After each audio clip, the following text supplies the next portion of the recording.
நம்ம இன்னைக்கு தியானிக்கும்படியாக எடுத்துக்கொள்ளப்பட்ட வேத வசனம் என்னன்னா, கொலோசையர் 3வது அதிகாரம் முதல் 2 வசனம்.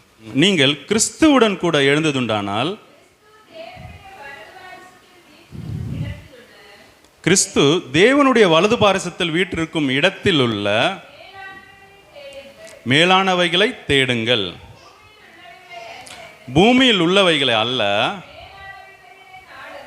மேலானவைகளையே நாடுங்கள். ஆமேன், ஆமேன், ஹல்லேலூயா. சரி, அவர் என்ன சொல்கிறாருன்னா, இன்றைக்கி நம்மளோட பரலோகத்தில் இருந்து தேவ ஆவியானவர் நமக்கு கொடுத்துருக்கிற வார்த்தை என்னென்னா, இப்போ கடைசியாக ஜெபிக்கும்போது இந்த வார்த்தையை சொல்லி ஜெபிச்சார். அதுக்கப்புறம் அந்த வார்த்தையே உள்ளே என்ன புடமிட்டுக்கிட்டே இருந்தது. ஓகே, இதை பற்றி ஒரு சில விஷயங்கள் சொல்லி கொடுத்துக்கிட்டே இருக்குது. சரி, அதை அப்படியே நான் உங்களுக்கு ஷேர் பண்ணுறேன். ஹல்லேலூயா. சரி, இப்போது என்னன்னா, அப்போ மேலானவைகளை நாடுங்கள், மேலானவைகளை தேடுங்கள் அப்படின்னு சொல்லும்போது, அப்போ நம்ம அந்த பரலோக தரிசனத்துக்குள்ளே இன்னுமே இல்லைங்கிறது தான் பொருள். ஓகேவா? இப்போ நம்ம ஆல்ரெடி பரலோக தரிசனம், தேவ சித்தம் அப்படி நடந்துக்கிட்டு இருக்கோம்னா இந்த வார்த்தை நமக்கு வேண்டியதில்லை இல்லை. நம்ம ஏன்னா அப்படி தான் இருக்கிறோம். ஹல்லேலூயா. அப்போ இதை சொல்கிறாருன்னா நம்ம இன்னும் விழிப்படையணும். ஹல்லேலூயா. அப்போ நம்ம அவளுடைய தாட்ஸு பரலோக சிந்தைக்கு ஒப்பாக மாறணும். ஹல்லேலூயா. அப்படி யார் பரலோக சித்தத்தின்படி என்னென்ன செஞ்சாங்கன்னு சொல்லிட்டு நம்ம முடிஞ்ச வரைக்கும் சுருக்கமாக சீக்கிரமாக நம்ம பார்க்கலாம். ஃபஸ்ட்டு என்ன இருக்குன்னா, நீங்கள் கிறிஸ்துவுடனே கூட எழுந்ததுண்டானால். ஹல்லேலூயா. நம்ம ஃபஸ்ட்டு எழுந்திருக்கோமா கிறிஸ்துவுடனே கூட? நம்ம எழுந்திருக்கணும்னா ஃபஸ்ட்டு அவரோட கிறிஸ்துவுடனே கூட நம்ம மரிக்கணும். அப்படி தானே? அப்படி தானே? அப்போது நம்ம மேலே வச்சுருக்க பரலோக தேவனுடைய திட்டம் என்னென்னா, மேலானவைகளை நாடணும். அப்படியா? ஓகே, அதை குறித்து உள்ள வாஞ்சியோடு தேடணும். அதுக்கு ஃபஸ்ட்டே ஒரு குறிப்பு கொடுத்துட்டார், நீங்கள் கிறிஸ்துவுடனே கூட எழுந்ததுண்டானால். ஹல்லேலூயா. சரி, அப்போ நம்ம அந்த விஷயங்களை நம்ம பார்க்கணுன்னா ஃபஸ்ட்டு நம்ம அவர் கூட மரிச்சிருக்கோமா அப்படின்ட்டு பார்க்கலாம். ரோமர் 6ல் 2-3-4 வசனங்கள் வாசிக்கிறேன். பாவத்துக்கு மரித்த நாம் இனி அதிலே எப்படி பிழைப்போம்? கிறிஸ்து இயேசுவுக்குள்ளாக ஞானஸ்தானம் பெற்ற நாம் அனைவரும் அவருடைய மரணத்துக்குள்ளாக ஞானஸ்தானம் பெற்றதை அறியாமல் இருக்கிறீர்களா? எப்படி? அவருடைய மரணத்துக்குள்ளாக ஞானஸ்தானம் பெற்றதை அறியாமல் இருக்கிறீர்களா? மேலும் பிதாவின் மகிமையினாலே கிறிஸ்து மரித்தோரிலிருந்து எழுப்பப்பட்டது போல நாமும் புதிதான ஜீவனுள்ளவர்களாய் நடந்து கொள்ளும்படிக்கு அவருடைய மரணத்துக்குள்ளாக்கும் ஞானஸ்தானத்தினாலே கிறிஸ்துவுடனே கூட அடக்கம் பண்ணப்பட்டோம். ஹல்லேலூயா. யாரெல்லாம் இன்னும் ஞானஸ்தானம் எடுக்கல நம்ம சபையில் இருக்கிறவங்கள? இல்லை உங்களுடைய பிள்ளைங்க அந்த மாதிரி எல்லாரும் எடுத்தாச்சா? எடுக்கல. நீனா வேற பிள்ளைங்க எடுக்கலையா? ஓகே, சரி. ஞானஸ்தானம் எடுத்தவங்க இந்த வசனத்தில் சொல்கிற மாதிரி யார் நிஜமாவே ஞானஸ்தானம் எடுத்திருக்கா? கிறிஸ்துவின் மரணத்துக்கு, அதாவது இந்த மாம்ச சரீரம், உலகம் எனக்கு வேண்டாம், கிறிஸ்துவே எனக்கு போதும். ஓகே, இந்த உலக ஆசைகள் எதுவுமே எனக்கு வேண்டாம். அது பெற்றோராக இருக்கட்டும், பிள்ளைகளாக இருக்கட்டும், உலக சம்பத்தாக இருக்கட்டும், சொத்தாக இருக்கட்டும், ஐஸ்வர்யமாக இருக்கட்டும், தம்முடைய பலனாக இருக்கும், படித்த அறிவாக இருக்கட்டும், நமக்குள்ளே இருக்கிற திறமையாக இருக்கட்டும், எதுவும் எனக்கு வேண்டாம். கிறிஸ்துவோடு கூட நான் சிலுவையில் அறைப்படுறேன்னு பவுல் சொன்ன மாதிரி யார் அப்படி வசனத்தின்படி உள்ள ஞானஸ்தானம் எடுத்திருக்கா? ஹல்லேலூயா. நம்மை நாமே நிதானித்து அறிந்தோமானால் நாம் நியாய தீர்க்கப்படும். ஆக்சுவலாக இன்னும் ஞானஸ்தானம் எடுக்காமல் இருக்கிறவங்க பாக்கியவான்கள். ஓகே, விஷயத்தை தெரிஞ்சு எடுங்க. சரியா? ஞானஸ்தானம் ஏதோ தொட்டியில் கொண்டு போனால் முக்கணுங்கிறது இல்லை. ஹல்லேலூயா. ஓகே, நம்ம மரிக்கணும், நம்மளுடைய பாவ சரீரம் மரிக்கணும். ஓகே, அப்படி மரிக்கணும் ஃபஸ்ட்டு. அதுக்கடுத்து நம்ம அவரை விசுவாசிச்சோன்னா அது தானாகவே சிம்பிளாக ரொம்ப ஈஸியஸ்ட் திங் இந்த கிறிஸ்தவ வாழ்க்கையில் உள்ளது சொல்கிறேன். ஓகேவா? அது என்னன்னா, அவர் மேலே உள்ள அன்பில் மட்டும் அதை நோக்கமாக இருங்களேன். அது அழகாக ஒரு வசனம் இருக்குது, எபிரேயர் 12:1 நினைக்கிறேன். ஆகையால் மேகம் போன்ற இத்தனை திரளான சாட்சிகள் நம்மை சூழ்ந்து கொண்டு இருக்க, பாரமான யாவற்றையும் நம்மை சுற்றி நெருக்கி நிற்கிற பாவத்தையும் தள்ளிவிட்டு விசுவாசத்தை துவக்குகிறவரும் முடிக்கிறவருமாயிருக்கிற இயேசுவை நோக்கி நமக்கு நியமித்திருக்கிற ஓட்டத்தை பொறுமையோடே ஓடக்கடவும். ஹல்லேலூயா. எதையும் பார்க்காதீங்க, கர்த்தராகிய இயேசு கிறிஸ்துவை பாருங்கள். அதாவது பாருங்கள் மீன்ஸு அவர்கிட்ட அந்த அன்பை நீங்கள் எப்படி ஒரு மனைவி கணவனோ, கணவன் மனைவியோ, இல்லை சகோதரர்கள், அண்ணன் தம்பி, அக்கா தங்கச்சி, இந்த மாதிரி அந்த அன்பு உண்மையான அன்பு உள்ளே இருந்து வரும் இல்லையா? இப்போ 1 கொரிந்தியர் 13வது அதிகாரத்தில் கொடுத்துருக்க அந்த அன்பின் அந்த பேசிக் சுபாவம், ஓகே, அந்த தன்மை வரும் இல்லையா? அதை நீங்கள் தேவன் இடத்துல ஃபஸ்ட்டு பெருக பண்ணுங்கள். அவருக்கு பிடிச்ச நேரத்தில் எந்திரிக்கிறதுக்கு, அவருக்கு பிடிச்ச மாதிரி ட்ரெஸ் பண்ணுறது, அவருக்கு பிடிச்ச மாதிரி நடக்கிறது, நிற்கிறது, பார்க்குறது, பேசுகிறது, இப்படி எல்லாம் அவருக்கு பிடிச்ச அந்த தாட்டோட நீங்கள் கேளுங்க. ஓகே, அவர் இப்போ வானத்தில் இருக்கார், நம்ம இங்கே இருக்கோம், நமக்கு எப்படி அவருக்கு பிடிச்சது தெரியும்னா தெரியும், வசனத்தில் எல்லாமே வந்து இருக்குது. நம்ம அதான் நம்ம எந்த அளவுக்கு அவர் மேலே வாஞ்சையா, பற்றுதலா, அன்பு காட்டுறோமோ அவர் ஒவ்வொன்றும் சொல்லி கொடுத்துக்கிட்டே இருப்பார். ஹல்லேலூயா. அவர் அப்பேற்பட்ட ஒரு சுபாவம் கொண்டவர். அவர் வந்து இப்போ நான் வந்து சொல்லியிருக்கேன் இல்லையா, நாவை அடக்குங்க, வாயை அடக்குங்க, வசனத்தில் உள்ளதை மெசேஜ் அந்த மாதிரி உள்ள விஷயங்கள் சொல்லியிருக்கலாம். ஒரு விஷயம் தெரியுமா, இப்போ அவர் நம்மக்கிட்ட பேச ஆரம்பித்தா நிறுத்தவே மாட்டார். இருட்டவளுக்கு வந்து பேசிக்கிட்டே கற்றுக் கொடுத்துட்டே வந்து இருப்பார். ஓகே, அதை பேசுகிறது கற்றுக் கொடுக்குறதுங்கிறது அந்த ஒரு உணர்வு, அந்த உணர்வின் ஆவியை பெற்றுக்கொண்ட ஒவ்வொருத்தவங்ககிட்டையும் அவருடைய அந்த உணர்த்துதல் வந்து நமக்கு அழகாக தெரியும். நம்ம பார்க்குற விஷயங்கள் எல்லா விஷயத்தையும் கூட வந்து அவர் வசனத்தை தான் வந்து நமக்கு உறுதிப்படுத்திக்கிட்டே இருப்பார். அப்போ அவர் பேசுகிற அந்த உணர்வு நமக்கும் அவருக்கும் அந்த கனெக்ஷன் இருக்கணும்னா ஃபஸ்ட்டு வசனம் தெரியணும். ஹல்லேலூயா. வசனத்தில் உறுதியாகுங்க. அதான் இது சிம்பிளஸ்ட் வே. அவர்கிட்ட அன்பு காமிச்சிக்கிட்டே வந்து இருப்போமானா நம்ம வந்து மற்ற எதுலேயும் மாட்டிக்கொள்ளாதபடிக்கு அவர் நம்மளை வந்து விடுதலை செய்வார். ஹல்லேலூயா. அப்போது நம்ம ஃபர்ஸ்ட் ஆஃப் ஆல் இந்த மாம்சத்துக்கு மறிக்கணும். மாம்சத்துக்கு மறிக்கணும்னா அதனுடைய சுபாவங்கள் என்னெல்லாம் அப்படின்னா நமக்கு வசனத்தில் கொடுத்துருக்கிறது. முடிஞ்சால் நோட்ஸ் எடுத்துக்கோங்க. ரோமர் 1வது அதிகாரம் 28 வந்து நான் வாசிக்கிறேன்னு. ஏன்னா அந்த மாம்ச கிரியைகள் அவரே வந்து ஒரு சிலருக்கு வந்து ஒப்பு கொடுக்குறாரு. ஓகேவா, நம்ம கிருபையுள்ளவர் தேவன் அப்படி சொல்லிட்டு நம்ம நினைக்கிற மாதிரி கிருபையுள்ளவரானா கிடையாது. வசனத்தில் கிருபைன்னு சொல்லி இருக்கதே அது ஒரு பெரிய பொக்கிஷம். ஓகேவா, அவர் நித்தியத்தை குறித்து சொல்லியிருக்காரு. அதுவும் குறிப்பிட்ட காலம் வரைக்கும் தான் அவருடைய கிருபை வந்து நம்ம கூட இருக்கும். அந்த நம்ம அவருடைய அந்த எடுத்துக்கொள்ளப்படுதல், நம்மளை சபை எடுத்துக்கொள்ளப்படுதல் இல்லையா, அது வரைக்கும் தான் கிருபை இருக்கும். அவர் என்ன விரும்புகிறார், தேவனை 28வது வசனம் ரோமர் 1 தேவனை அறியும் அறிவை பற்றி கொண்டிருக்க அவர்களுக்கு மனதில்லாது இருந்தபடியால் தகாதவைகளை செய்யும்படி தேவன் அவர்களை கேடான சிந்தைக்கு ஒப்பு கொடுத்தார். ஹல்லேலூயா. அவர் என்ன தேவனை அறிஞ்சிக்கணுங்கிற தாட்ஸ் யாருக்கும் இல்லையோ, நம்ம பரலோக பிதாவாகிய தேவனை அவரை தெரிஞ்சுக்கணும் அப்படின்னு இப்போ உங்களுக்கெல்லாம் வந்து கணவன் நியமிக்கப்பட்ட போது நீங்கள் கேட்பீங்களா, அவர் என்ன கலரு, என்ன ஹைட்டு, எவ்வளோ வண்ணம், அந்த மாதிரி அந்த தாட்ஸ் இருக்கும் தானே டிஃபால்ட்டாக நமக்கு. அவர் எப்படிப்பட்டவங்க, அவங்க வீட்டில் இருக்கவங்க எப்படி, போகிற வீடு எப்படி, அதை பற்றி தெரிஞ்சுக்க உங்களுக்கிட்ட சொல்கிறாங்களோ இல்லையோ அதுக்குள்ளான ஒரு ஆவல் வந்து நமக்குள்ளே வந்து தானாகவே இருக்கும். ஹல்லேலூயா. ஏன்னா இது வரைக்கும் வாழ்ந்த வீடை விட்டுட்டு இனியொரு வீட்டுக்கு வந்து வரும். ஓகே, அதுதான் நமக்கு வந்து நித்தியம் அதை பூமியில் வாழ்கிற மரணம் வரைக்குமே வந்து புருஷன் வீடு தான் வந்து அங்கே தான். ஓகேவா, நீங்கள் அதுக்கு வேண்டி தான் வந்து உருவாக்கப்பட்டோமே. அங்கே வந்து போய் அங்கே நல்லபடியாக இருக்கிறதுக்கு வேண்டிய விஷயங்கள் தான் பிறந்த வீட்டில் தகப்பனாலையும் தாயினாலையும் உங்களுக்கு போதிக்கப்படும். ஹல்லேலூயா. அப்போ நமக்கு அந்த சிந்தையோடு இருந்து நம்ம வளரும்போது தான் பெற்றவர்களும் ஓகே, முன்னாடிலாம் அப்படி தான் சொல்லி வந்து வளர்ப்பாங்க. அது புருஷனை எப்படி ஹாப்பியாக வச்சுருக்கிறதுக்கு அதுக்கு அந்த கிரியைகள் மூலியமாக, செய்கிற வேலைகள் மூலியமாக, சமையல் மூலியமாக, ஓகே, காலைல எழுந்துக்கிறது, கவனிக்கிறது, பிள்ளைங்களை பார்த்துக்கிறது, இதெல்லாம் தான் சொல்லி கொடுப்பாங்க. இப்போ அப்படியே மாறி போயிடுச்சு. படிக்கணும், ஓகே, சம்பாதிக்கணும், நம்ம தனியாக இருக்கணும், அந்த மாதிரிலாம் வந்து போயிடுச்சு. சரியா, இது வந்து அப்படியே பரலோக தேவனுடைய சித்தத்தின்படி தான் வந்து ஆணையும் பெண்ணையும் பூமியில் வச்சுருக்காரு. அதை பெண்களுடைய சுபாவமாக இருக்கட்டும், எல்லா விஷயங்களும் வந்து கர்த்தருடைய அந்த மணவாட்டி சபைக்கு அப்படியே வந்து பிறந்ததுலேருந்து கடைசி வரைக்கும் உள்ளது. அது அப்படியே இருக்கும். நான் அந்த ஏற்ற துணைங்கிற தலைப்பில் ஒரு 2 நாள் இல்லை 3 நாள் முடிஞ்ச கர்த்தருக்கு சித்தம் உண்டுன்னா நான் அதை பற்றி அதான் குறிப்பாக அந்த பெண்கள் எப்படி அந்த சபையோட கிறிஸ்தவனுடைய இதோட ஒத்து போகிறாங்க அப்படிங்கிறத பற்றி நான் எடுக்கிறேன். ஹல்லேலூயா. அப்போது இந்த தேவனை அறிஞ்சிக்கணுங்கிற சிந்தை நமக்கு இருக்குது டிஃபால்ட்டாக. இந்த பூமியில் இருக்க மனுஷங்களுக்கு எப்படி அதான் கணவனை பற்றி தெரிஞ்சுக்கணுங்கிற எண்ணம் இருக்கிற மாதிரி தேவனை பற்றி அது நமக்கு இருக்கும். ஓகேவா. ஆனால் நம்ம மாம்சத்தை இந்த பிசாசு என்ன பண்ணியிருக்கான், அதை அறிந்து கொள்ளாதபடிக்கு வஞ்சிச்சு வச்சுருக்கான் இல்லையா.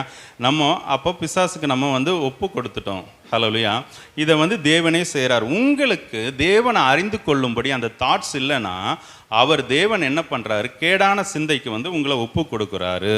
அது எப்படின்னா, இது புதிய ஏற்பாட்டில் ரோமருக்கு எழுதும்போது பவுல் எழுதுகிறார். ஓகேவா. அவர்கள் சகலவித அநியாயத்தினாலும் வேசித்தனத்தினாலும் துரோகத்தினாலும் பொருளாசையினாலும் குரோதத்தினாலும் நிறையப்பட்டு பொறாமையினாலும் கொலையினாலும் வாக்குவாதத்தினாலும் வஞ்சகத்தினாலும் வன்மத்தினாலும் நிறைந்தவர்களுமாய் புறங்கூறுகிறவர்களுமாய் அவதூறு பண்ணுகிறவர்களுமாய் தேவ பகைஞருமாய் துராக்கிரதம் பண்ணுகிறவர்களுமாய் அகந்தையுள்ளவர்களுமாய் வீம்புக்காரருமாய் பொல்லாதவைகளை யோசித்து பிணைக்கிறவர்களுமாய் பெற்றாருக்கு கீழ்ப்படியாதவர்களுமாய் உணர்வில்லாதவர்களுமாய் உடன்படிக்கைகளை மீறுகிறவர்களுமாய் சுபாவ அன்பில்லாதவர்களுமாய் இணங்காதவர்களுமாய் இரக்கமில்லாதவர்களுமாய் இருக்கிறார்கள். ஹல்லேலூயா. இப்போ நம்மக்கிட்ட இந்த சுபாவங்கள்லாம் ஏன் இருக்குன்னா, நமக்கு தேவனை அறிந்து கொள்ளணுங்கிற அந்த வாஞ்சை இல்லாதனால கர்த்தர் இப்படி செய்கிறாரு. ஹல்லேலூயா. ஓகேவா. இப்போ பிசாசுக்கு வந்து அதிகாரம் கொடுத்துருக்காருன்னு வச்சுக்கோங்களேன். ஓகேவா. இப்போது தேவனை பற்றி வந்து தேடாதவங்களாம் நீ வந்து இந்த சிந்தையில் வந்து ஆட்கொள்ளலாம் அப்படிங்கிற அத்தாரிட்டி அவனுக்கு கொடுத்துருக்காருன்னு வச்சுக்கோங்களேன். ஓகே, அது டிஃபால்ட்டாக நடந்துக்கிட்டே இருக்கும். நமக்கு தேவனை அறிஞ்சிக்கணுங்கிற எண்ணம் இல்லைன்னா சபைக்கு வரோம், ஓகே, ஜெபிக்கிறோம், துதிக்கிறோம், ஓகே, பட் அவர் இன்னும் கொஞ்சம் ஓகே இன்னும் உம்மை அறியணுமே அப்படின்ட்டு பாடுறாரு இல்லையா பக்தனை. ஓகே, அப்போ அந்த தாட்டு நம்ம பாடுறோம், உணர்வோடு பாடுறோமா, ஓகேவா. அப்படி நம்ம ஆக்சுவலாக ஒரு பாட்டு நம்ம உணர்வோடு பாடுறது 3 ஜெபத்துக்கு சமம் அப்படின்ட்டு பழைய பரிசுத்தவான்கள்லாம் சொல்லியிருக்காங்க. ஓகேவா. அது ஏன்னா நம்ம இருதயத்தோடு ஒப்புரவாகி, அதே மாதிரி மியூசிக்கும் நம்ம வாழ்கிற மியூசிக் மீன்ஸ் அதான் சவுண்டு, ஓகே, அதுவும் நம்ம வாழ்கிற லைஃபுக்கும் ஒரு பெரிய ஒற்றுமை இருக்குது. ஓகேவா. ஏன் நம்ம கைத்தட்டி பாடுறோம், இந்த மாதிரி விஷயங்கள் எல்லாம் இருக்குது. நீங்கள் அதிகமாக தியானிங்க, ஆவியானவர்கிட்ட கேளுங்க. ஓகேவா. அதாவது இன்னொருத்தவங்க உங்களுக்கு சொல்லிக் கொடுக்கணுங்கிறதே கிடையாது. நீங்கள் பெற்ற அபிஷேகம் சகலவற்றையும் குறித்து உங்களுக்கு போதிக்கும். 1 யோவான் 2:27 எடுத்து வாசிங்களா. அதாவது அந்த அபிஷேகம் சகலவற்றையும் குறித்து உங்களுக்கு போதிக்கும். ஓகேவா. இன்னொருத்தவங்க வந்து போதிக்கணுங்கிற அவசியமே இல்லை ஆக்சுவலாக. ஹல்லேலூயா. இன்னும் ஒரு சில மாம்ச கிரியைகளை பார்ப்போம். அது கலாத்தியர் 5வது அதிகாரத்தில் 18 இருந்து ஆவியால் கலாத்தியர் 5:18 இருந்து ஆவியால் நடத்தப்படுவீர்களானால் நீங்கள் நியாயப்பிரமாணத்திற்கு கீழ்ப்பட்டவர்கள் அல்ல. மாம்சத்தின் கிரியைகள் வெளியரங்கமாக இருக்கின்றன. அவை யாவன: விபச்சாரம், வேசித்தனம், அசுத்தம், காம விகாரம், விக்கிரக ஆராதனை, பில்லிசூனியம், பகைகள், விரோதங்கள், வைராக்கியங்கள், கோபங்கள், சண்டைகள், பிரிவினைகள், மார்க்கபேதங்கள், பொறாமைகள், கொலைகள், வெறிகள், களியாட்டுகள் முதலானவைகளையே. ஓகேவா. இப்படிப்பட்டவைகளை செய்கிறவர்கள் தேவனுடைய ராஜ்யத்தை சுதந்தரிப்பதில்லை. இங்கே இதில் என்ன கோபம் இருக்குது, சண்டை இருக்குது, பிரிவினை இருக்குது. ஓகே, மற்ற எல்லாம் கூட வந்து நான் அதனுடைய அர்த்தம் கூட ஆக்சுவலாக நமக்கு ஃபுல்லாக தெரியாது. இப்போ பில்லி சூனியம்னா என்ன, இப்போ ஏவல் அது இது நிறைய இருக்குது. அதில் பில்லி சூனியம்னா என்னன்னு நமக்கு தெரியாது. இப்போ ஸ்பிரிச்சுவலாக புதிய ஏற்பாட்டில் இப்போ ஆவிக்குரிய சத்தியத்தின்படி பில்லி சூனியம்னா நம்ம அதுக்கு இடம் கொடுத்துருக்கோமாங்கிறது அது எல்லாமே உட்காந்து தியானிக்கணும். ஒவ்வொரு விஷயமும் அதாவது நம்மளை பரிசுத்தமாக காத்து கொள்ளணும்னா அப்படி தான். அதாவது பழைய ஏற்பாட்டிலையும் நீதிமொழிகளில் சொல்கிறாரு இல்லையா, எல்லா காவலுடையும் உங்கள் இருதயத்தை காத்துக்கொள்ளுங்க. அப்போது இருதய அது நியாயப்பிரமாணமாகவே இருந்தாலும் அப்போ புதிய பிரமாணம் அவருடைய மணவாட்டி சபையாக அழைக்கப்பட்டிருக்கும். நம்ம எந்த அளவுக்கு பரிசுத்தமாக இருக்கணும், எல்லா விதத்துலேயும் பரிசுத்தமாக இருக்கணும். அப்போது அதுக்கு அந்த உணர்வு தான் வந்து நான் ஃபஸ்ட்டே சொன்னேன் இல்லையா, அவரை தேடணும், அவரை இன்னும். அப்போ அவர்கிட்ட நம்ம போக போக இது எல்லாமே அவர் சொல்லி கொடுப்பார். இது எல்லாமே அவர் மாற்ற வல்லவராக இருக்கார். ஹல்லேலூயா. திரும்ப அந்த கொலைசேர் 3வது அதிகாரம் 2 வசனம் வாசிங்களேன்.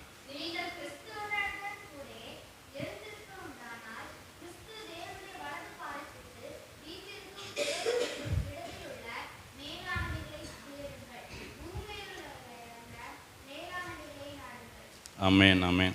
அப்போது நம்ம கிறிஸ்துவனை கூட எழுந்திருக்கிறோமாங்கிறத அடுத்து அதை நம்ம வச்சு யோசிக்கணும் இல்லையா. அவர் கூட மரிச்சா தானே நம்ம எழுந்திருப்போம்.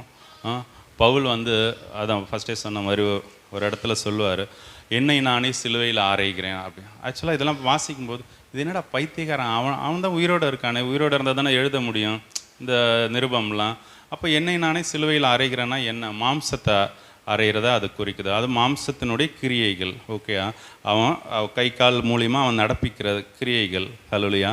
அது எப்படி உலகத்தோடு இருக்கும்போது இந்த தாவீது எழுதுறாரு இல்லையா, இந்த மண்ணை ஒட்டிக்கிட்டு இருக்குது, இந்த பூமியில் உள்ள மண் என் மேலே ஒட்டிக்கிட்டு இருக்கு. அப்படி எல்லாருக்குமே இருக்கும். நம்ம ஆவியில் எந்த அளவுக்கு அதிகமாக தேவ சிந்தையோட, ஓகே, நம்ம அவர்கிட்ட இருந்து பெற்றுக்கொள்ளணுங்கிற தாட்டு கிடையாது. அது அன்பினுடைய அந்த எக்ஸ்ப்ளனேஷன் பற்றி பார்க்கும்போது அன்பை பற்றின விஷயங்கள் 1 கொரிந்தியர் 13 இருக்குல்ல, அன்பு எதையும் வந்து எதிர்பார்க்காதுன்னே இருக்குது. அப்போ தேவனிடத்தில் ஒரு விஷயத்தை நம்ம எதிர்பார்க்குறோன்னா அவரிடத்துல நம்ம அன்பு இல்லைன்னு தான் ஆக்சுவலாக அர்த்தம்.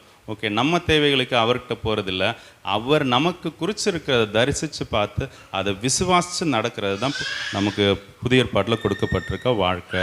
ஹல்லேலூயா. அப்போ கிறிஸ்து தேவனுடைய வலது பாரசத்தில் வீட்டிற்கும் அவர் ஜெயிச்சார். ஓகேவா.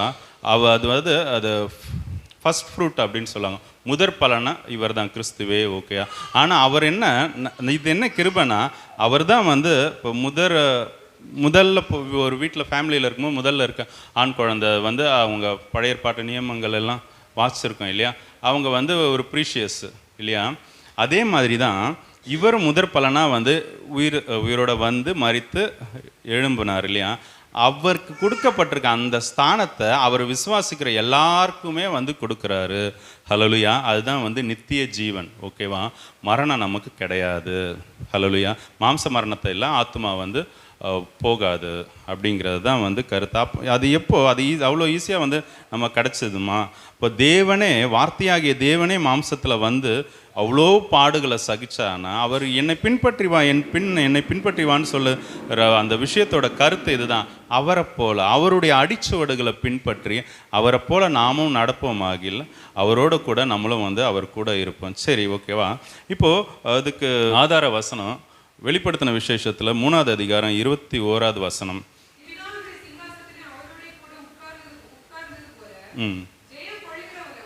ஜெயம் கொள்ளுகிறவன் எவனோ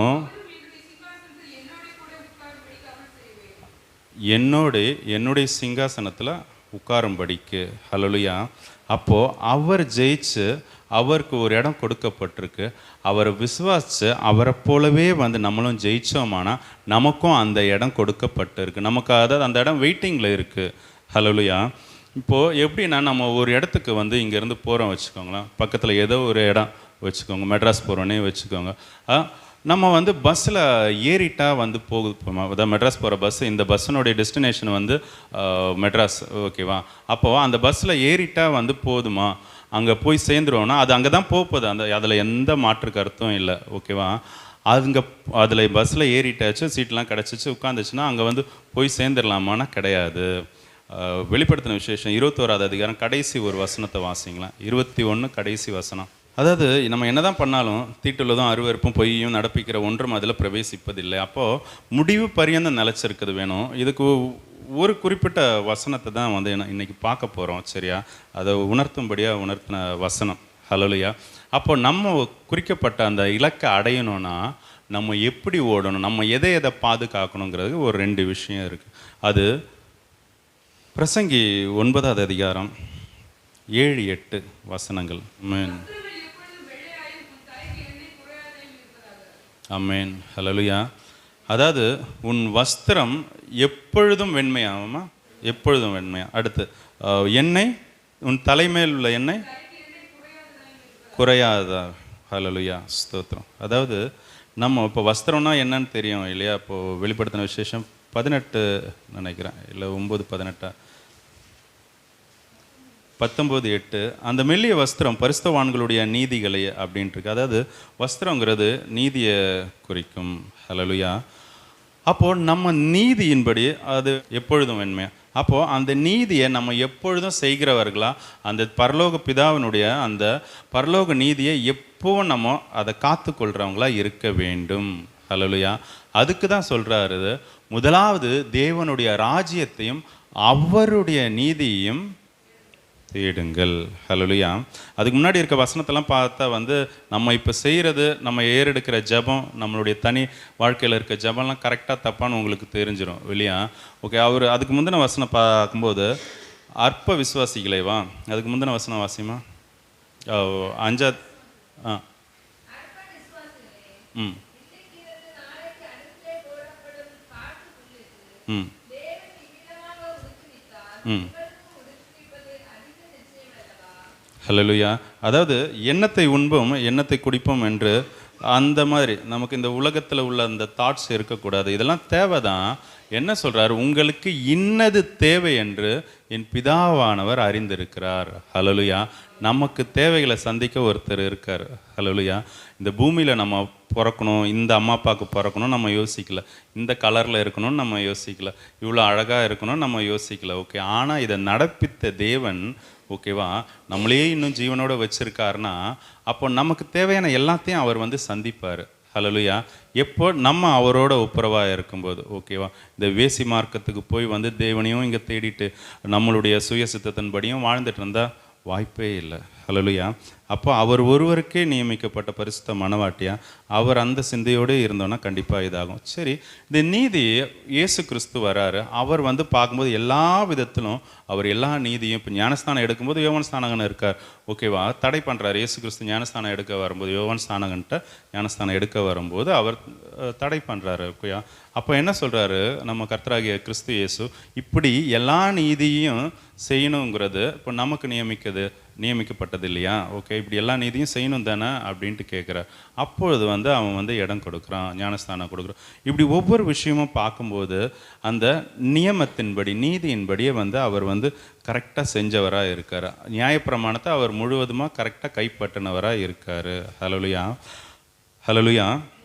அப்போது நீங்களும் நானும் அவர் மாதிரி இருந்தால் தான் பரலோக ராஜ்யத்தில் பிரவேசிக்க முடியும். இப்போ எடுத்துக்காட்டு வசனம் காமிச்சிட்டேன் இல்லையா? ஏன்னா அவரை மாதிரி தான் முன்குறிக்கப்பட்டு அடைக்கப்பட்டிருக்கோம் ரோமர் 8:29 படி. இப்போ அவருடைய அந்த அடிச்சுவடுகள் அவர் எப்படி நடந்தாரோ அதன்படியே நம்ம நடந்தால் மட்டும்தான் போக முடியும். ஓகே, அதனால் ஃபஸ்ட்டு இப்போது நான் ஆக்சுவலாக அந்த 1-2 வசனங்கள் உள்ள டீப்பாகவே போகலை. ஏன்னா நம்ம ஃபஸ்ட்டு அது அவருக்குள்ளே மறிக்கணும் இல்லை?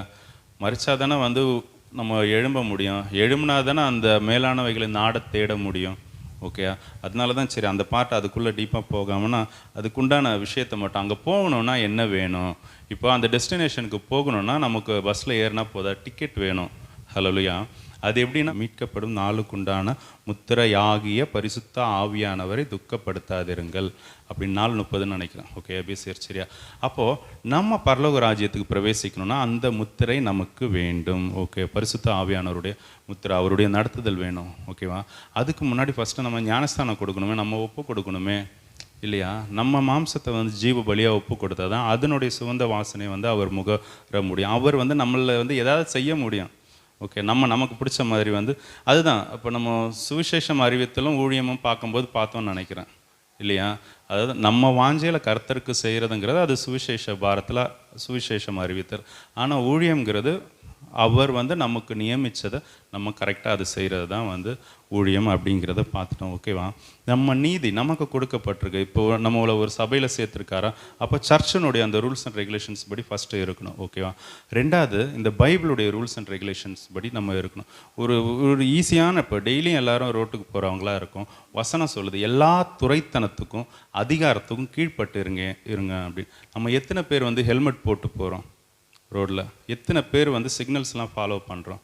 ரோட்டில் இருக்க சிக்னல் நம்ம எதுக்கு ஹெல்மெட் போகிறோம்? கவர்மெண்ட் நம்மளுடைய சேஃப்டிக்கு சொல்லுது. நான் கவர்மெண்ட் சைடெலாம் நிற்கல. ஓகே, கர்த்தருடைய சைடு தான் நிற்கிறேன். சரியா?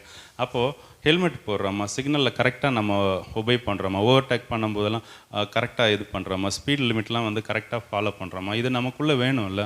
இதை மீறும் போதே தேவ நீதியை மீறுறவங்களா இருக்கும். ஓகேவா? தேவ நீதியை எந்த அளவுக்கு ஃபாலோ பண்ணுறவங்களா இருக்கும். ஓகேவா?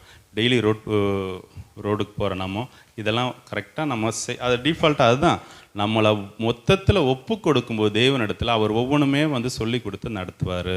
ஹல்லேலூயா. இப்போ ஸ்கூலுக்கு போகிற நம்ம அந்த யூனிஃபார்ம்ஸ்லாம் கரெக்டாக போடுறோமா, டைமுக்கு போகிறோமா, சர்ச்சு நீதி அதாவது பைபிள் நீதியின்படி சர்ச்சை இதுக்கு பார்க்கும்போது கரெக்டாக டைமுக்கு வரோமா, நம்ம எந்த அளவுக்கு வரோம். ஓகே, எல்லா ஆராதனையும் வரோம், அவர் சொல்கிற வசனத்தின்படி இருக்கோமா, முழு இருதயத்தோடும் முழு ஆத்மாவோடும் அவரை வந்து தேடுறோமா, இதெல்லாம் பார்க்கணும். சும்மாலாம் அதான் பரலோகம் போகிறது நம்ம வாயில் அழகாக வருது, வாஞ்சை இருக்குது, பட் கிரியை இல்லாத விசுவாசம் செத்துது. ஹல்லேலூயா. நம்மக்கிட்ட கிரியை இல்லைன்னா தேவன் நம்மளை கொண்டு ஒன்றுமே பண்ண முடியாது. ஹல்லேலூயா. அப்போது நம்ம அந்த வஸ்திரம் அந்த வார்த்தை ரொம்ப அற்புதமானது. அந்த எப்பொழுதும் வெண்மையாக இருக்கணும். ஹல்லேலூயா.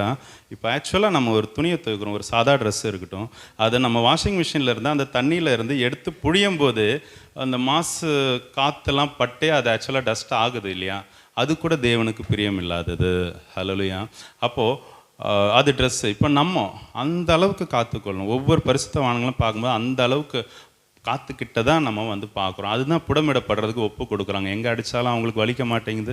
யார் என்ன சொன்னாலும் வந்து அவங்களுக்கு அதான் அந்த என்ன சொல்கிறது, மாம்சத்தில் உள்ள உணர்வு. இப்போ மாம்சம் மறிக்கிறதுனா என்னென்னா, இப்போது நான் இருக்கேன் ஓகேவா, நான் வந்து இறந்து போயிட்டேன் ஓகே, என்னுடைய உயிர் போயிடுச்சு, இங்கே சடலம் தான் இருக்குது ஓகே. அப்போது போய் நீங்கள் யாராவது வந்து என்னை கூப்பிட்டா எனக்கு காது கேட்குமா? யார் கூப்பிட்றாங்கன்னு என்னுடைய கண்ணு பார்க்குமா? ஓகேயா, என்னை திருப்பினாலும் இது பண்ணாலும் என்ன பண்ணாலும் ஏதாவது உணர்வு இருக்குமா எனக்கு? அதுதான் மறிக்கிறது. இந்த உலகத்துக்கு நீங்கள் மறிக்க வேண்டும். ஹல்லேலூயா. யோவான் 16 நினைக்கிறேன் கடைசி வசனம். இந்த உலகத்தில் உங்களுக்கு உபத்திரம் உண்டு, ஆனாலும் திடன் கொள்ளுங்கள், நான் உலகத்தை ஜெயித்தேன். ஹல்லேலூயா. உங்களோடு இந்த பூமியில் உலகத்தில் இருக்கிறவங்களை விட நம்மோடு இருக்க நம்ம கர்த்தராகிய தேவன் பெரியவர். ஹல்லேலூயா. கிறிஸ்து இயேசுவின் ஆவியானவர் பெரியவர். ஓகே, அவர் உங்களை கொண்டு பல பெரிய காரியங்களை செய்ய வல்லவராக இருக்க. ரெண்டாவது அபிஷேகம் ஓகேவா. எண்ணெய்ங்கிறத அபிஷேகத்தை குறிக்கும். ஹல்லேலூயா. இப்போ நம்ம பரிசுத்தத்தை பார்க்கும்போது யோசேப்பை பார்த்தா அவர் எல்லா நேரத்திலும் அந்த பரிசுத்தத்தை காத்து கொண்டவராக இருப்பார். ஹல்லேலூயா. அவர் எங்கே இருந்தாலும் அண்ணனன்களை சகோதரர் அவனுக்கு விரோதமாக தான் செய்கிறான், குற்றமே சொல்ல மாட்டார். பள்ளத்தில் போட்டாலும் வந்து அவர் சகிச்சுக்கிறார், பணத்துக்கு விற்றாலும் அவர் சகிச்சுக்கிறார், அங்கே போய் செய்யாத தப்புக்கு ஜெயிலில் இருந்தாலும் அவங்களுக்கு கூட காட்டி கொடுக்கல, நான் செய்யலை, இவங்க தான் இப்படி பண்ணாங்க. ஏன்னா இவனுக்கு ஒரு அதிகாரி இருக்கார், அந்த அதிகாரிக்கு உரியவங்க தான் வந்து அவங்க ஓகேவா, அந்த ஒய்ஃபு.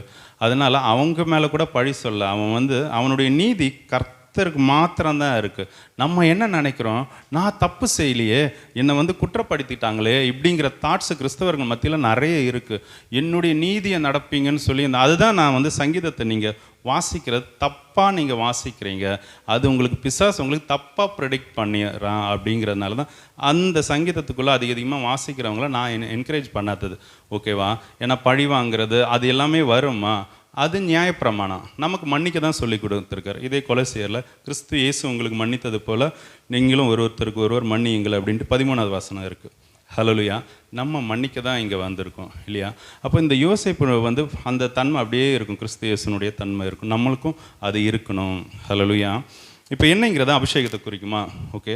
அப்போது என்ன ஃபஸ்ட்டு 1 யோவான் 2:27 வாசித்த மாதிரி அந்த அபிஷேகம் சகலவற்றையும் குறித்து போதிக்கும் இல்லையா. அந்த அபிஷேகம் எதுக்குன்னா பரலோக தேவனுடைய திட்டத்தை பூமியில் நடப்பிக்கும்படியாக உங்களை அபிஷேகம் பண்ணியிருக்கார்.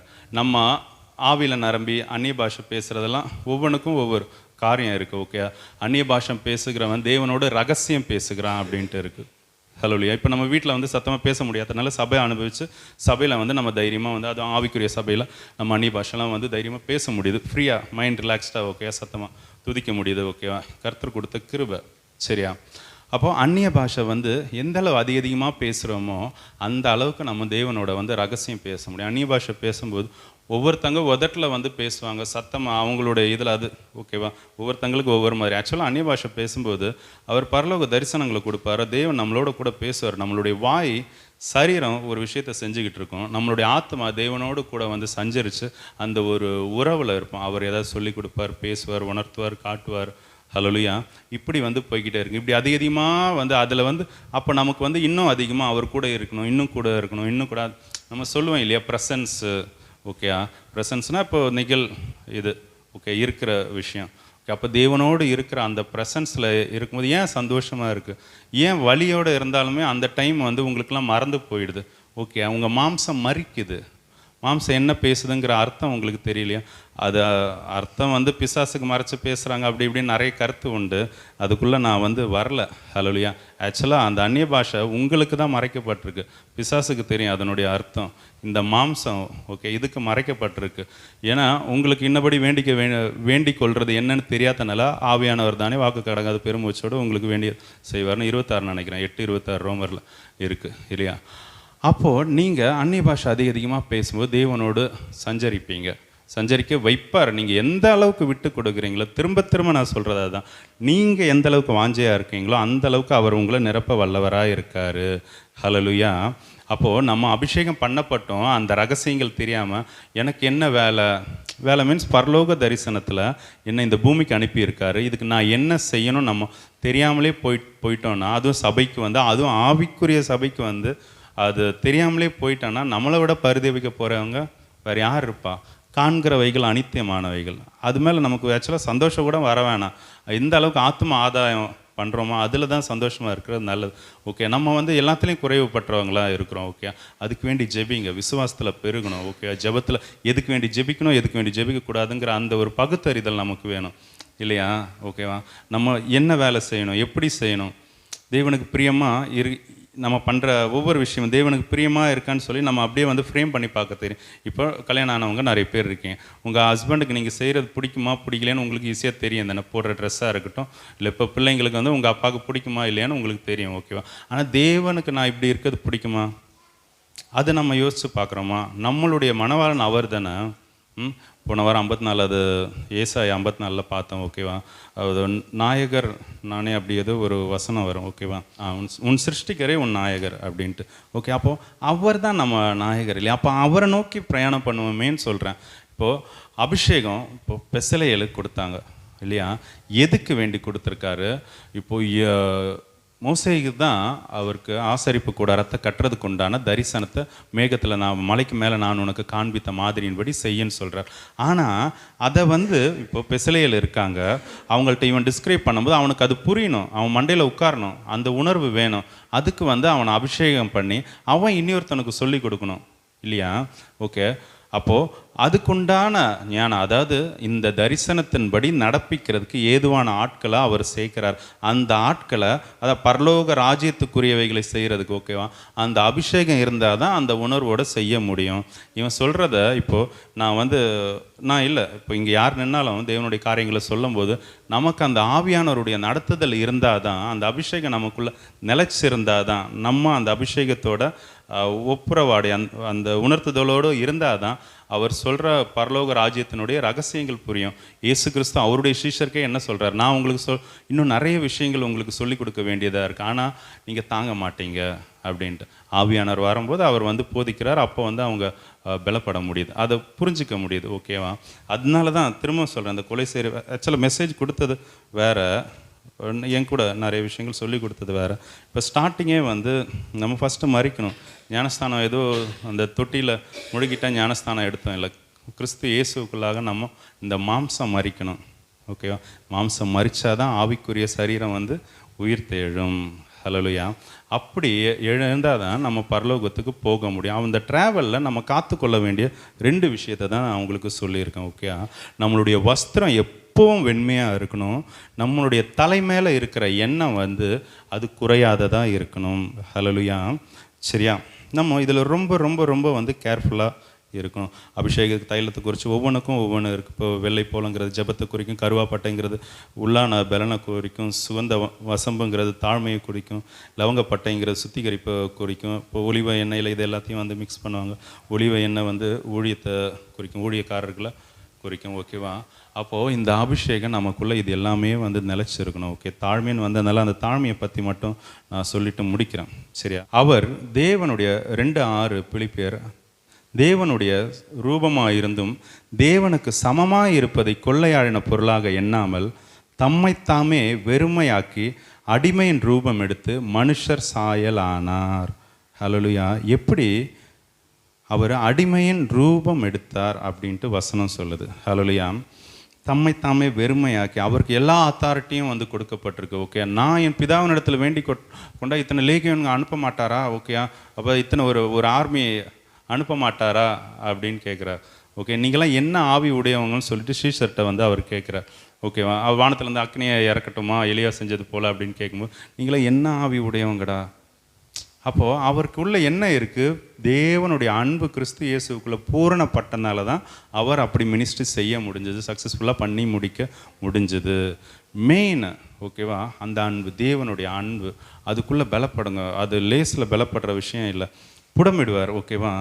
புடமிட்டு நம்ம வந்து பொண்ணா ஆகுவார். அந்த புடமிடுதலுக்கு விசுவாசத்தின் பரீட்சையானது உங்களுக்கு பொறுமையை வந்து கொடுக்கும். ஓகேவா? அந்த புடமிடுதலில் நீங்கள் வந்து ஜெயிக்கணும். நீங்கள் அதுதான் நீங்கள் ஒரு பெரிய ப்ராசஸ்க்குள்ளே இருக்கீங்க. ஓகே, அதில் ஒவ்வொரு ஸ்டெப் பை ஸ்டெப்பு ஜெயம் கொண்டு வரும்போது தான் கடைசியில் ஓகே இந்த மாம்சக்கிரியைகள் மொத்தத்தில் வந்து என்ன ஆகும், அழிஞ்சு போகும். அப்போ தான் பவுலை போல் அடித்து செத்து போயிட்டான்னு சொல்லி போனாலும் அவர் தைரியமாக எழும்பி வந்து சுவிசேஷத்தை அறிவிக்க முடியும். அவருக்குள்ளே அந்த அன்பு வந்து நெருக்கி ஏவிச்சா, ஓகேவா? ஆனால் அவரை தான் வந்து நமக்கு வந்து பிரதிபலிக்கிறாங்க. இப்போ 2000 வருஷம் ஆகியும் பவுலுடைய மினிஸ்ட்ரி இன்னைக்கு வரைக்கும் உங்களுக்கும் எனக்கும் கொடுக்கப்பட்டிருக்குன்னா அவர் எந்த அளவுக்கு இருந்திருக்கார். பவுலை மகிமைப்படுத்தலை, அவர் எப்படி தேவனுக்கு ஒப்பு கொடுத்து தேவ ஆவியானவருக்கு இடம் கொடுத்து செஞ்சார். அதே மாதிரி நீங்களாலும் செஞ்சால் தான் போக முடியும். ஓகே, அதனால் சபைக்கு இது ஆலோசனையாக சொல்கிறேன். நம்ம தேவ நீதியை, அதாவது நம்மளுடைய வஸ்திரத்தை எப்பவும் வெண்மையாக இருக்க காத்துக்கொள்ளும். நம்ம தலைமையில் இருக்கிற அந்த அபிஷேகத்தை வந்து நம்ம ஒருபோதும் வந்து விட்டுறாமல் பார்ப்போம். ஓகே, அந்த கிறிஸ்துவனுடைய நடத்தை, அவருடைய இந்த தாழ்மை, மன்னிக்கிற குணம், எல்லாத்துக்கும் மேலே அவருடைய அந்த அன்பு. ஓகேவா, அவர் எல்லாத்துலேயும் வந்து பெரியவராக இருந்தார், எல்லாமே செய்ய முடியும். ஆனாலும் பிதா எனக்கு சொல்லாத எதையுமே நான் சொல்லலை அப்படின்ட்டு சொல்கிறார். ஹல்லேலூயா. அவர் சொல்கிறத மட்டும்தான் வந்து இவர் செஞ்சிட்ருக்கார். இவர் பேசுகிறதுமே பிதாவின் இடத்துல இருந்து வந்த வார்த்தைகளை மட்டுமே தான் வந்து கிறிஸ்து இயேசு பேசிகிட்டு இருந்தார். நம்மளும் அந்த நிலைக்கு நம்மளை ஒப்பு கொடுப்போம். கர்த்தர் நிச்சயமாக வந்து பெரிய காரியங்களை செய்வார். ஓகே, நான் சின்னதாக ஒரு ஜெபத்தை பண்ணி பாஸ்டர்கிட்ட கொடுக்குறேன். நம்ம ஜெபிக்கலாமா? எழுமி நிற்கலாமா? ஸ்தோத்திரம் தகப்பனே, ஸ்தோத்திரம் ராஜா, ஸ்தோத்திரம் ராஜா, ஸ்தோத்திரம் ராஜா. பரலோக பிதாவே, தேவனே ராஜா, எங்களை ஆட்கொண்டு வழி நடத்துங்க தகப்பனே ராஜா. இந்த வேலையிலும் கூட தகப்பனே ராஜா, கர்த்தாவே கிறிஸ்து இயேசுனால் மறிக்கப்படாமல் இருப்போமானால் ராஜா, நாங்கள் எப்படி தகப்பனை நீர் எங்களுக்கு கொடுத்த புதிய மனுஷனை தரித்து கொள்ள முடியும் ராஜா. தேவனே, எங்களுடைய மாம்சத்தை தகப்பனே ராஜா, நீர் எங்களுக்காக சிலுவையில் அறைங்க தகப்பனே ராஜா. எங்களுடைய மாம்சம் வந்து அழிஞ்சு போகட்டும் ராஜா. எங்களுடைய இந்த மாம்சம் தகப்பனே ராஜா சுட்டரிக்கப்படட்டும் தகப்பனே ராஜா. கர்த்தாவே, ஆவியில் பலம் கொண்டு இந்த மாம்சத்தை ஜெயிக்க எங்களுக்கு பலனை கொடுங்க தகப்பனே ராஜா. கர்த்தாவே, நீர் இன்னும் எங்களோடு அன்பாக இருக்கிறதுனால் தகப்பனே ராஜா அல்லவோ நீர் இதை எங்களுக்கு அறிவித்து கொண்டு இருக்கிறீர் ராஜா. கர்த்தாவே, எங்களை பலப்படுத்துங்க ராஜா. இந்த மாம்ச கிரியைகளை அழித்து போடுங்க தகப்பனே ராஜா.